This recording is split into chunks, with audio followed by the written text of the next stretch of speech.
స్పాల ముసుగులో చట్ట వ్యతిరేకమైన వ్యవహారాలు జరుగుతున్నాయని తెలిసి ప్రత్యేకంగా దాడులు చేశామని, అక్కడ వ్యభిచారం జరుగుతుందని గుర్తించి 2 యువతులు 4 విటులతో పాటు నిర్వాహకురాలిని అదుపులోకి తీసుకున్నామని ప్రకాశం నగర్ ఇన్స్పెక్టర్ సత్యనారాయణ వెల్లడించారు. స్పాలో వ్యభిచారం జరుగుతుందనే విశ్వసనీయ సమాచారం మేరకు ఆకస్మికంగా దాడులు నిర్వహించామని ప్రకాశం నగర్ పోలీస్ స్టేషన్లో జరిగిన మీడియా సమావేశంలో సిఐ వెల్లడించారు. వ్యభిచారం నిర్వహిస్తున్న డాక్టర్ బిఆర్ అంబేద్కర్ కోనసీమ జిల్లా కాట్రేనికోన మండలానికి చెందిన మహిళను అరెస్టు చేసినట్లు వివరించారు. స్థానిక ప్రకాశం నగర్లో ప్రాంతంలోనే G1 లాంజ్ అనే పేరుతో ఓ స్పా నిర్వహిస్తున్నారని తెలిపారు. అనుమతులు లేకుండా స్పాలు నడుపుతున్నారని, చట్టం వ్యతిరేక కార్యకలాపాలకు పాల్పడితే చర్యలు తప్పవని హెచ్చరించారు.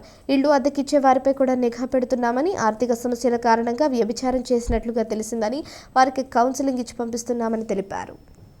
పాల ముసుగులో చట్ట వ్యతిరేక కార్యకలాపాలు జరుగుతున్నాయన్న ఖచ్చితమైన సమాచారం మీద ఈరోజు వేరువేరు స్పాల మీద ఈ ప్రకాష్ నగర్ పోలీసు వారమైన మేము ప్రత్యేకమైన దాడులు జరపడం జరిగింది.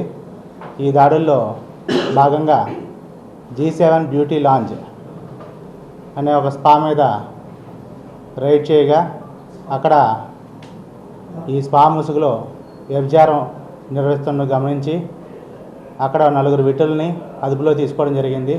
అలాగే 4 మహిళలను ఈ యొక్క వ్యభిచారం కోపం నుండి సంరక్షించడం కూడా జరిగింది. ఈ యొక్క వ్యభిచార కార్యక్రమాలని ఆర్గనైజ్ చేస్తున్నటువంటి మహిళను అదుపులో తీసుకుని ఇప్పుడు రిమాండ్కి పంపించడం జరుగుతుంది.